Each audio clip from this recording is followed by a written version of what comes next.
It is human nature to enjoy being appreciated and valued, period. When you put your workers first and you show that in everything you do, it has a profound effect.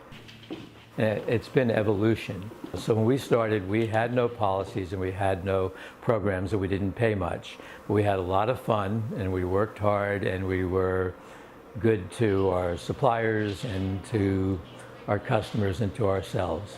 What happens now is we barely advertise and we get tons of people who would like to work at Badger. So I think there's probably two pieces to what's often known as family-friendly workplace practices. The first is that it really promotes retention, and that's the business argument, and that's important. I don't want to ignore that.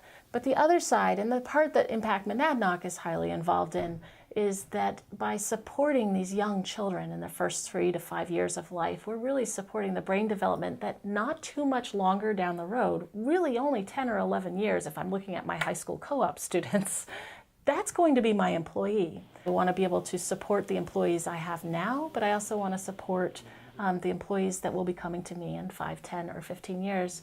I think that we definitely see benefits as a business from our approach to our employees.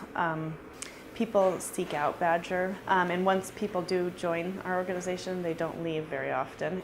We have the Babies at Work program, extended maternity leave for people who would like to do that. We have a near-site daycare center called Calendula Garden. People have aging parents as well, and so we've recently instituted a paid family leave policies. The thing that I hope other companies will emulate almost immediately is we offer flexible work schedules. My husband travels a lot for work, and we have 2 children, and they both, Jack goes to school in Walpole, and Laurel goes right down the road. But they're sort of at opposite ends, so I have to drop Jack off first and then come back to Gilsum. So anytime that my husband travels, I just make sure to let Jean and Rebecca know, and then my schedule is shifted. It's really hard to have a baby at work, but then I wouldn't have given it up for anything. Like, it was 6 months that I got to be with him, and he was with me every day, instead of just taking him to somebody else that would have to take care of him. You don't find that many places. You kind of feel like you get, oh, you're having a baby, okay, like pushed, kind of that direction. We've only had 1 baby at work so far, and it's been great. I don't know, I see him, he looks cute, he's hanging out in her office, and he's, doing his baby thing.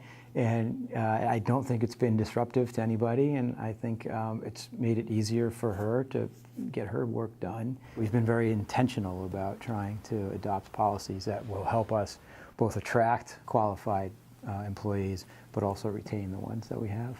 We were the 2nd employer in the region to adopt a living wage.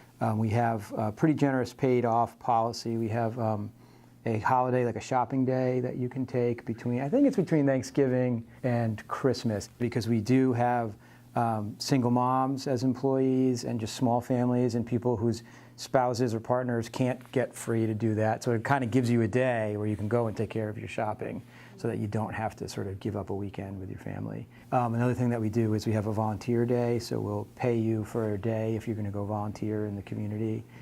Just thinking about why we adopt these policies, it is also in our little small way to contribute towards the economic development of our city and our region, in that we're hoping to attract, talented people to come and work here, to settle down and to have a family and to, go shopping on Main Street and buy a house and all that stuff. We're trying to contribute in whatever way we can to help make the region economically robust.